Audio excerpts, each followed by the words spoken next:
পটলৰ এই ৰেচিপিটো বনাবৰ বাবে মই পটল আধা কেজি লৈছোঁ, ভালদৰে ধুই লৈছোঁ আৰু পটলকেইটা এনেদৰে দুফাল দুফাল কৰি লৈছোঁ।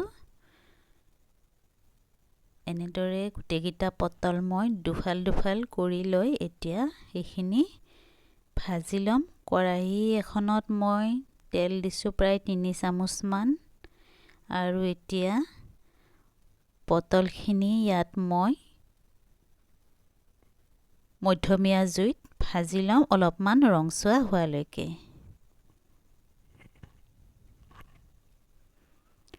অলপমান নিমখ দি লৈছোঁ।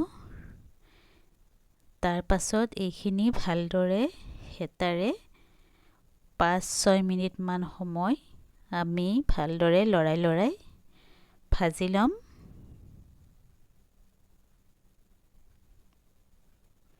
এনেদৰে সামান্য ৰংচোৱা হোৱাৰ লগে লগে আমি পটলখিনি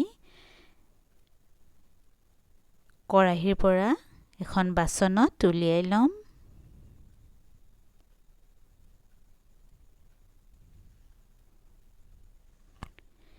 এনেদৰে পটলখিনি আমি আন এখন বাচনত উলিয়াই লৈছোঁ। এতিয়া আমি গৰম হৈ থকা কেৰাহীটোতে আৰু অকণমান মিঠাতেল দি লৈছোঁ 2 চামুচমান। তাতে শুকান জলকীয়া, তাৰ পাছত তেজপাত দুটামান বা এটামান তেজপাত ব্যৱহাৰ কৰিব পাৰে। তাৰ পাছত আমি এয়া আদা আৰু নহৰুৰ পেষ্ট দি লৈছোঁ। আদা আৰু নহৰু বটাখিনি আমি অকণমান ৰংচোৱা হোৱালৈকে ভাজি ল'ম আৰু ইয়াতে পাৰিলে জিৰা দি দিব। জিৰা গুড়ি আধা চামুচমান দি দিব লাগিব আৰু এইখিনি অকণমান লৰাই ভাজি ল'ব লাগিব।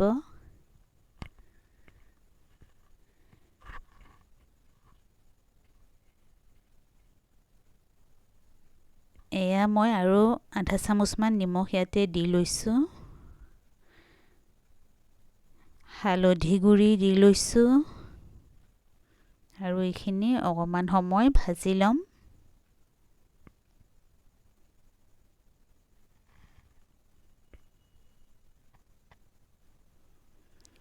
এতিয়া মই এয়া বগা সৰিয়হ বটি থৈ দিছিলোঁ, তাত অকণমান পানী মিহলাই ইয়াতে সৰিয়হ বটাখিনি দি দিছোঁ। দি আকৌ এবাৰ লৰাই অলপমান সময় আমি এইখিনি ভাজি ল'ম। জুই বৰ বেছি ৰাখিব নালাগে, এইখিনি ভাজোতে কম জুই দি ল'লেও হ'ব। কাশ্মীৰী ৰেড চিলি পাউডাৰ থাকিলে এনেদৰে দি দিব পাৰিব প্ৰায় 1 চামুচ সৰু চামুচেৰে, তেতিয়া দেখিবলৈ বৰ ধুনীয়া হয়।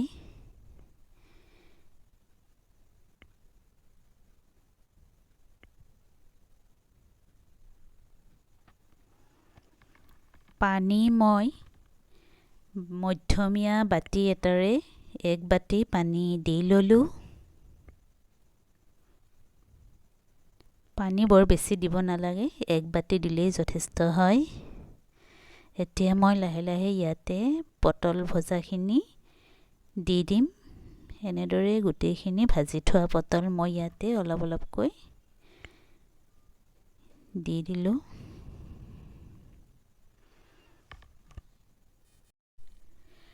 ঢাকনি লগাই কম জুইত 5 মিনিটমান সময় ৰান্ধিম। তাৰ পাছত আমি ঢাকনি গুচাই দিম। এয়া পানী শুহি লৈছে আৰু থুপথুপীয়া হৈছে। শেষত গৰম মছলা এনেদৰে অকণমান বটি মই দি দিছোঁ পানীৰে সৈতে। এয়া আমাৰ পটলৰ সুন্দৰ ৰেচিপি প্ৰায় সম্পূৰ্ণ হওঁ হৈছে।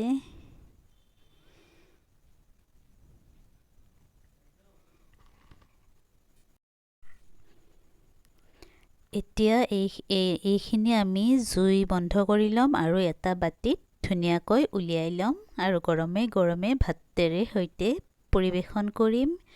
ৰেচিপিটো চাই কেনেকুৱা পালে জনাব। সকলোৱে বনাই খাব। চোৱাৰ বাবে শেষলৈকে ধন্যবাদ।